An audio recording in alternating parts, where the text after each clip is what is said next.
Welcome to Wisdom Sessions. I'm your host, Zoe, and today we have something very special to share with you. We received a letter that touched my heart deeply. It's from a woman who has lived through so much, loved so much, and now finds herself at a crossroads that many of us might face. Her story raises a question that I believe countless people carry silently in their hearts. And today, the Master will help us explore this with his profound wisdom. Let's begin. Master, I want to share this letter with you. It's from a woman, 47 years old, who has been through 3 marriages. Her first husband left when she was only 20. The second never stood up for her against his mother. The third loved her deeply, but passed away far too soon.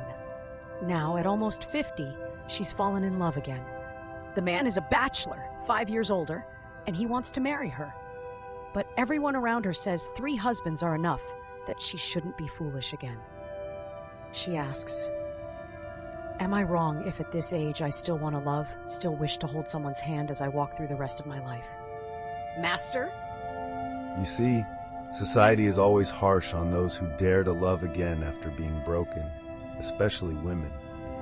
People may forgive a man for remarrying 10 times, but they sneer at a woman who dares to love just once more. Yet love itself knows no arithmetic. It doesn't count how many times you've fallen. It only asks whether you still have the courage to open your heart again. Her 3 marriages were not 3 mistakes. They were 3 lessons of the soul. In the first, she learned that youth alone cannot hold happiness. In the second, she learned that kindness is not enough. There must be understanding. In the third, she learned that love can be beautiful, but life is fragile and fleeting. And now, when her heart stirs once more, that is not foolishness. It is proof that her spirit is still alive. This is what people fail to understand. The capacity to love again after heartbreak is not weakness. It is the greatest strength a human being can possess. That's beautiful, Master. The idea that each marriage taught her something essential about herself and about love. But Master, I think what troubles her most, and perhaps what troubles many of us when we consider opening our hearts again, is this question. How do we know if it's truly love or just loneliness wearing the mask of love? Ah, a profound question. You see, loneliness is the greatest actor of all. It pretends to be love, speaks tenderly, and makes us believe we are needed, while in truth we are merely trying to fill the emptiness within ourselves. If she is drawn to this man out of fear of loneliness, then even in marriage she will remain lonely. This is the paradox. You can be married and be utterly alone. You can share a bed and share nothing of your being. But if she comes to him because she feels life awakening again inside her heart, because she feels more alive in his presence, then no matter what the world says, she will find peace. So I tell her, and I tell anyone facing this question, don't ask, should I love again? Ask instead, does this love make me freer or more dependent? If freer, it is love. If dependent, it is fear masquerading as love. True love always liberates. It never imprisons. When you feel expansive, when you feel more yourself, not less, when you feel you could survive without this person but choose to be with them anyway, that is love. That distinction is so critical. Freedom versus dependence as the test of real love. Master, the man in her life, sincerely wants to marry her, to give her a name, a formal commitment. Many people would see that as a sign of true love. What are your thoughts on this? Perhaps it is a sign of his sincerity, yes. But remember, a marriage certificate cannot hold a heart. A piece of paper does not secure love. Only spiritual maturity can sustain it. She should marry, yes, but not because he wants it. Rather because she truly understands herself. This is crucial. If she marries to prove that she is still worthy of love, that is illusion. She is seeking validation from outside. But if she marries because she already feels whole within and wishes to share that wholeness, then marriage is no longer a cage. It becomes a celebration of 2 souls. I have seen so many people marry because they feel incomplete. They think the other person will complete them. This is the greatest misunderstanding about love. Nobody can complete you. You must come complete. Then love is not a need. It is an overflow. It is sharing your completeness with another complete being. So before she says yes to this man, she must ask herself, am I saying yes because I am already whole, or because I hope he will make me whole? The answer to this question will determine whether this marriage brings joy or just repeats old patterns.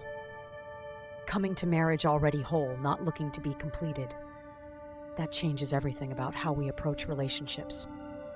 Master, I think her deepest fear, and this comes through in her letter, is that if this love fails again, she might not have the strength to stand back up.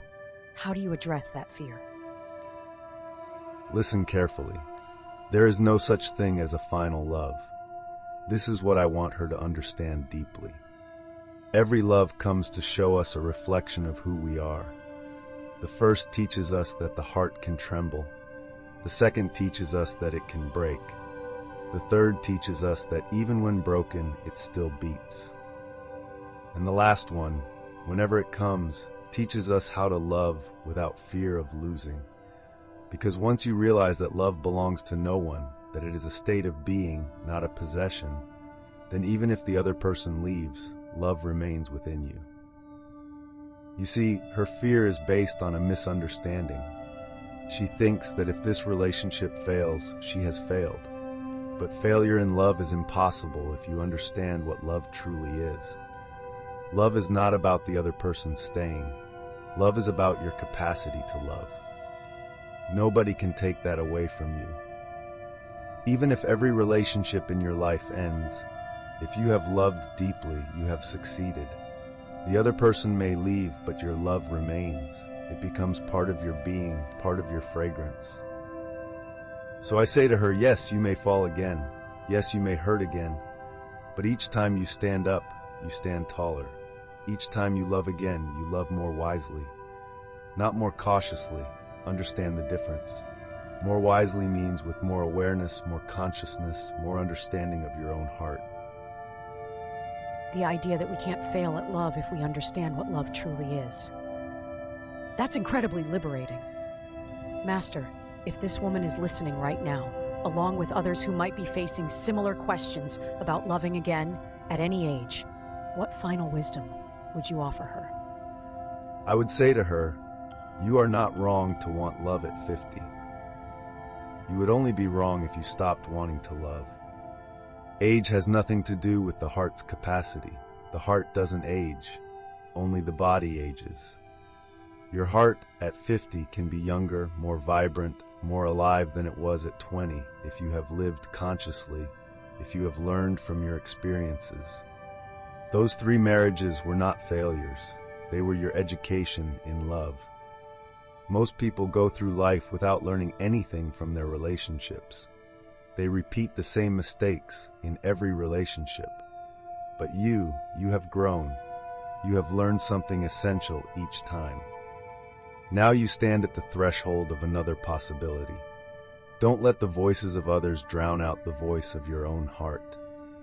Those voices come from people who are afraid, people who have given up on love, people who have settled for security instead of aliveness. But you at almost 50 still have the courage to feel, to hope, to open yourself to love. This is rare. This is precious. Don't throw it away because of what others might think.